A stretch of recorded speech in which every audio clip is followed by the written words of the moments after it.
एक विधायक कम हो गए कि मेवालाल चौधरी जो हैं वो गुजर गए हैं और उसकी वजह से एक स्थान जो है वो रिक्त हो गई है। तो ऐसी स्थिति में अगर आप उस समीकरण से 127 के एनडीए के अगर 4-4 यानी मांझी और मल्लाह के 4-4 विधायकों को बाहर कर देते हैं तो 8 विधायक कम होते हैं, यानी 119 पर आंकड़ा आ जाएगा। एक और बात है, जिस तरीके से आउट ऑफ द लाइन जाकर लालू यादव ने अपने बेटे तेजस्वी यादव को बिहार का मुख्यमंत्री बनाना चाहा, जबकि उन्हें पता था कि जो एनडीए है वो मेजोरिटी ला चुका है। नीतीश कुमार ने इक्का दुक्का जो सीटें थी वो भी इकट्ठे कर ली थी, लेकिन फिर भी नीतीश कुमार के इतर लालू यादव ने कई विधायकों को अपने पाले में करने की कोशिश की। देखिए, मुकेश सहनी नाराज केवल इसी कारण से नहीं है कि लॉकडाउन नहीं लगाया गया, उनकी नाराजगी बहुत ज़्यादा है।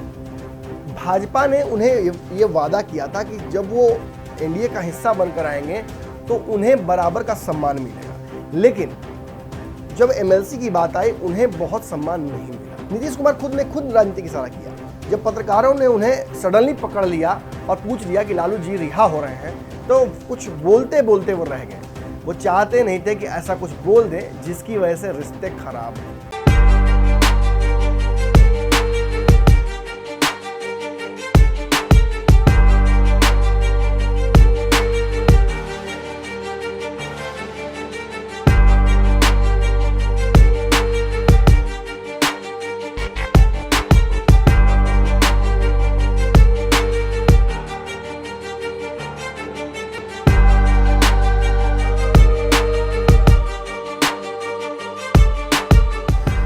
खबरों का बाजार हमेशा गर्म रहता है। इन गर्म बाजारों से हमें मतलब नहीं है।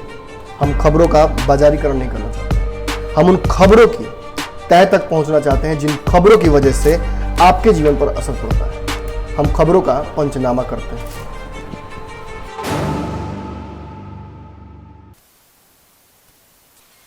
नमस्कार, भारत लाइव देख रहे हैं आप और ये पंचनामा है। पंचनामा में मैं खबरों की चीर-फाड़ करता हूँ और पिछले कुछ दिनों से आप लोगों से अकेले मुखातिब हो रहा हूँ। आज जो खबर लेकर आया हूँ, ये खबर मैंने कुछ दिनों पहले आपको बताई भी थी, लेकिन इस खबर में कुछ डेवलपमेंट्स और हो गई हैं। देखिए, लालू यादव आ रहे हैं, उनमें उनके बिहार आने में जो पेंच है वो ख़त्म हो चुका है। आज जब उनको रिहाई करने के लिए उनके वकील पहुँचे थे तो कहीं ना कहीं जो लॉकडाउन है, कोरोना के बंदिशें हैं, उसकी वजह से उनको छुड़ा कर लाना संभव नहीं हो पाया। लेकिन डेट तय हो गई है, सोमवार को उनका बेल बॉन्ड भर दिया जाएगा और वो वापस आ जाएंगे। लेकिन इस बीच दिल्ली में रुकेंगे, दिल्ली में अपनी बेटी के यहाँ वहीं पे इलाज कराएंगे और वहीं से फिर जब कोरोना की जो स्थिति है वो बिहार में थोड़ी नॉर्मलाइज हो जाती है तो फिर वापस बिहार आएंगे। लेकिन ये गेम है, ये सियासी गेम है। देखिए, बिहार में अच्छे खासे अस्पताल हैं, बिहार में अपने परिवार के आसपास रहने पे वो वैसे भी स्वस्थ रहेंगे, ये बात उन्होंने खुद कही थी एक बार। अब यहाँ पे गेम समझिए, दिल्ली में रुकने का उनका मकसद क्या हो सकता है। दिल्ली इस दौरान वो जब देखिए लालू यादव बिहार रहेंगे तो बिहार में जब भी वो किसी नेता से मिलेंगे तो वो मुलाकात जो है वो मीडिया के कैमरों से बिहार के कहीं ना कहीं छुप नहीं पाएगी। और अगर दिल्ली में वो लुक छिप कर मुलाकात करते हैं तो कई सियासी जो अलग अलग दावपेच हैं उनको वो भुना सकते हैं। इस कड़ी में कुछ डिटेल्स हमारे पास हैं, लेकिन उससे पहले मैं आपको एक और कहानी सुना दूं, एक और बात बता दूं बिहार के राजनीति बारे में। बताया जा रहा है कि मुकेश सहनी बिहार सरकार के रुख से बिल्कुल नाराज हैं। एक तो लॉकडाउन नहीं लगाने को लेकर वो बिल्कुल ही खफा है। अभी थोड़ी देर पहले नरेंद्र मोदी ने देश को संबोधित किया था।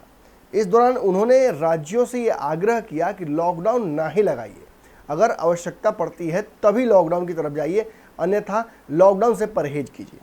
लेकिन आपको याद होगा, बिहार सरकार के कई मंत्री, यहाँ तक कि जो भाजपा कोटे के मंत्री हैं सम्राट चौधरी, उन्होंने तो ये भी कह दिया कि जो लॉकडाउन नहीं लगाकर कहीं ना कहीं जो बिहार सरकार है वो लोगों को और विधायकों को और जो प्रशासनिक पदाधिकारी हैं सबको कोरोना की आग में झोंक रही है। आज ही खबर आई कि 200 से ऊपर बिहार के जो पुलिस पदाधिकारी हैं वो कोरोना पॉजिटिव हो चुके हैं। मेवालाल चौधरी की भी मौत हो चुकी है। लेकिन कल संजय जायसवाल ने जो बात कही थी वो याद है आपको। संजय जायसवाल ने नाइट कर्फ्यू के औचित्य पर ही सवाल खड़े कर दिए थे और ये भी कहा था कि इस तरह तो हम कोरोना को हरा नहीं पाएंगे, हमें महाराष्ट्र सीखना चाहिए, हमें कहीं ना कहीं बाहर के जो देश हैं उनसे सीखना चाहिए। जहाँ भी कोरोना का विस्फोट होता है, इस तरह से कोरोना बढ़ती है, वहाँ लॉकडाउन लगाकर समस्या का समाधान किया जाता है। अगर हम लोगों को सड़कों पर ही छोड़ देंगे तो फिर तो कोरोना बढ़ेगा ही ना। तेजस्वी यादव ने भी, तेजस्वी यादव जो नेता प्रतिपक्ष हैं, उन्होंने भी इसी तरह का सजेशन दिया था। यानी भाजपा और तेजस्वी यादव की जो बातें हैं वो मैच कर रही हैं। देखिए, हम यहाँ कुछ बहुत बड़ा स्थापित करने वाले नहीं हैं, लेकिन आपको कुछ डिटेल्स बताकर कुछ इशारे जो हो रहे हैं राजनीतिक, उनकी तरफ आपका ध्यान आकर्षित करना चाहते हैं। देखिए, मुकेश सहनी नाराज केवल इसी कारण से नहीं है कि लॉकडाउन नहीं लगाया गया, उनकी नाराजगी बहुत ज़्यादा है। भाजपा ने उन्हें ये वादा किया था कि जब वो एनडीए का हिस्सा बनकर आएंगे तो उन्हें बराबर का सम्मान मिलेगा, लेकिन जब एमएलसी की बात आई उन्हें बहुत सम्मान नहीं मिला। जब खुद को उनको जो सीट दी गई थी, जो प्रॉमिस की गई थी, वो भी दी गई, तो वो भी आपको पता है कि कितने दिनों के लिए मिली है। खुद मुकेश सहनी कितने दिनों तक रह पाएंगे मंत्री, इस पर भी संशय खड़ा है। यानी भाजपा उन पर भरोसा नहीं करती है, इस बात से उनको चिढ़ भी है। मजाक उड़ाने के लिए तेजस्वी यादव भी हैं, रिचार्ज कूपन कह देते हैं। अब ऐसी परिस्थितियों में अगर सरकार चलाते समय आप जो मंत्रालय आपको मिला है, उस मंत्रालय का फ़ायदा अपने समाज को भी न दे पाए, तो फिर ऐसे मंत्रालय का फ़ायदा क्या है। कुछ दिनों पहले श्याम रजक ऐसे ही मंत्रालय से इस्तीफा देकर नीतीश कुमार का दामन छोड़कर राजद की तरफ रुखसत हो गए थे। उस वक्त बहुत सारे लोगों ने कहा कि मंत्री बनने के लिए लोग कितना कुछ करते हैं और एकाएक श्याम रजक इतनी बड़ी कुर्बानी क्यों दी। इसके पीछे हमने उस वक्त भी आपको रीजन बताया था। नीतीश कुमार जितने भी मंत्री हैं, सभी के ऊपर ब्यूरोक्रेट्स की एक श्रृंखला लगा चुके हैं। नीतीश कुमार कोई भी विभाग बिहार में ऐसा नहीं छोड़ना चाहते हैं जिसका कार्य उनके हिसाब से ना हो। यानी अगर मंत्री चाहते हैं कि अपने हिसाब से किसी को लाभ पहुंचवा दें या अगर अपने हिसाब से कोई नियम कानून बना दे, तो उनको नीतीश कुमार के सामने आकर नतमस्तक होना पड़ता है। हालांकि भाजपा के साथ नीतीश कुमार की सरकार इस बार जो बनी है, नीतीश कुमार के 28 विधायक कम आने की वजह से उन्हें बैकफुट पर जरूर रखा गया है, लेकिन नीतीश कुमार ने धीरे धीरे जो जोड़ घटाव करके लवकुश, फिर जो निर्दलीय विधायकों को अपने पाले में किया, फिर लोजपा के विधायक को अपने पाले में कर लिया, फिर आपको पता है कि जमा खान को अपने पाले में कर दिया। तो ये जो उन्होंने किया, इसकी वजह से भाजपा फिर बैकफुट पर चली गई। ज़्यादा सीटें लाने के बावजूद भाजपा को 2015 का दर्द याद आ रहा है बार बार। अब लेकिन इन सारी चीज़ों के बाद जब लालू यादव बिहार वापस आ रहे हैं और ये लगभग तय हो गया है कि उनका बिहार आगमन होगा, तो कहीं ना कहीं कुछ राजनीतिक इशारे लोग कर रहे हैं। नीतीश कुमार खुद राजनीतिक इशारा किया जब पत्रकारों ने उन्हें सडनली पकड़ लिया और पूछ दिया कि लालू जी रिहा हो रहे हैं, तो कुछ बोलते बोलते वो रह गए। वो चाहते नहीं थे कि ऐसा कुछ बोल दें जिसकी वजह से रिश्ते खराब हों या रिश्ते और बिगड़ जाएं। संभावनाएं खुली रखना चाहते हैं। आज भाजपा के साथ उनकी संभावनाएं खुली थी, तभी तो 2015 में महागठबंधन बनाने वाले नीतीश कुमार 2017 में भाजपा के साथ चोर दरवाजे से सरकार बना लेते हैं। इन्हीं राजनीतिक संभावनाओं के चलते मुंह से निकली हुई बात को उन्होंने रोक लिया। अब आगे की बात सुनिए। मांझी जी ने किस तरह से स्वागत किया था लालू जी का, आपको पता है। मांझी जी के स्वागत का जो अनोखा तरीका था, जिस तरह से खुशी उन्होंने जाहिर की, ये कहीं ना कहीं इशारा करता है कि मांझी जी का मन डोल रहा है। देखिए, अगर कायदे से आप बिहार में इस वक्त देखिएगा तो दो दल तो बिल्कुल ही चुप हो गए हैं, एक मांझी जी और दूसरे मुकेश सहनी। इन दोनों दलों ने कोई ऐसा बयान नहीं दिया है जिससे नीतीश कुमार और भाजपा के बीच जो टकरार हुई है लॉकडाउन को लेकर, उसमें कोई भी पेसिफिकेशन हो, यानी कोई किसी तरह का बीच बचाव नहीं करना चाहते हैं। यानी जो नेचुरल कोर्स है लड़ाई भाजपा और नीतीश कुमार के बीच में, उसे चाहते हैं ये दल की हो ही जाए। देखिए, एक और बात है, जिस तरीके से आउट ऑफ द लाइन जाकर लालू यादव ने अपने बेटे तेजस्वी यादव को बिहार का मुख्यमंत्री बनाना चाहा, जबकि उन्हें पता था कि जो एनडीए है वो मेजोरिटी ला चुका है। नीतीश कुमार ने इक्का दुक्का जो सीटें थी वो भी इकट्ठे कर ली थी, लेकिन फिर भी नीतीश कुमार के इतर लालू यादव ने कई विधायकों को अपने पाले में करने की कोशिश की। अब एक बात समझ लीजिए, जब वो रांची में रहते हैं, जब वो इलाजरत रहते हैं, जब ये सजा याफ्ता रहते हैं, तब इस तरह का जुगाड़ करते हैं, तो क्या बिहार की राजनीति में उनका आगमन होगा तो वो ऐसे जुगाड़ नहीं करेंगे। खबर तो हमें ये भी है कि ओवैसी के विधायकों के साथ उन्होंने मीटिंग भी तय कर ली है। इसके अलावा मांझी जी को लेकर रणनीति बनाई जा रही है। और इतना ही नहीं, मैंने आपको कुछ दिनों पहले कहा था, लगभग 2 महीने पहले एक बात कही थी कि मुकेश सहनी की पार्टी में कहीं ना कहीं एक बड़ी टूट हुई है, जिसका पूरा का पूरा श्रेय लालू यादव को जाता है। लालू यादव ने अपने लोगों के माध्यम से मुकेश सहनी के विधायकों को तोड़ने का पूरा प्रयास किया था। ये विधायक नहीं टूटे, क्योंकि मुकेश सहनी के जो विधायक हैं, आपको पहले से पता है कि वो उसमें ज़्यादातर लोग भाजपा के हैं। और यही बात मुकेश सहनी को भी खलती है। जब तक भाजपा नहीं चाहेगी वो ना तो लालू यादव के होंगे ना मुकेश सहनी को छोड़ेंगे, और अगर चाह देती है भाजपा तो इसी बात से मुकेश सहनी को डर लगता है। खैर बात ये भी नहीं है, बात अब अंतिम स्तर तक, अंतिम जगह तक पहुंचा रहा हूं, चीर फाड़ का अंतिम निष्कर्ष। देखिए, एक तरफ जहां मांझी चुप हो गए हैं, लालू यादव के आगमन से खुश नजर आ रहे हैं, वहीं नीतीश कुमार ने चुप्पी साध ली है।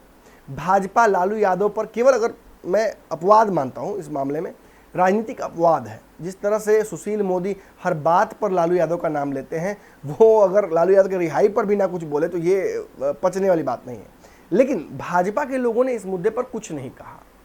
नीतीश कुमार की चुप्पी, जीतन राम मांझी की जिस तरह से स्वागत करने का उनका तरीका था, मुकेश सहनी की चुप्पी, भाजपा की चुप्पी, इन सारे बातों को अगर ध्यान से आप सुनते हैं, अगर जो मैंने आपको बातें बताई उनको जोड़ते हैं, तो आपको इसमें कहीं ना कोई एक साइलेंट षड्यंत्र नजर आता है। आगे क्या होगा इस पर तो हमारी नज़र है, लेकिन एक बात आपको बताते जाए, अगर लालू यादव दिल्ली में स्टेशन हो जाते हैं तो दिल्ली से ओवैसी के साथ तो खेला कर ही लेंगे।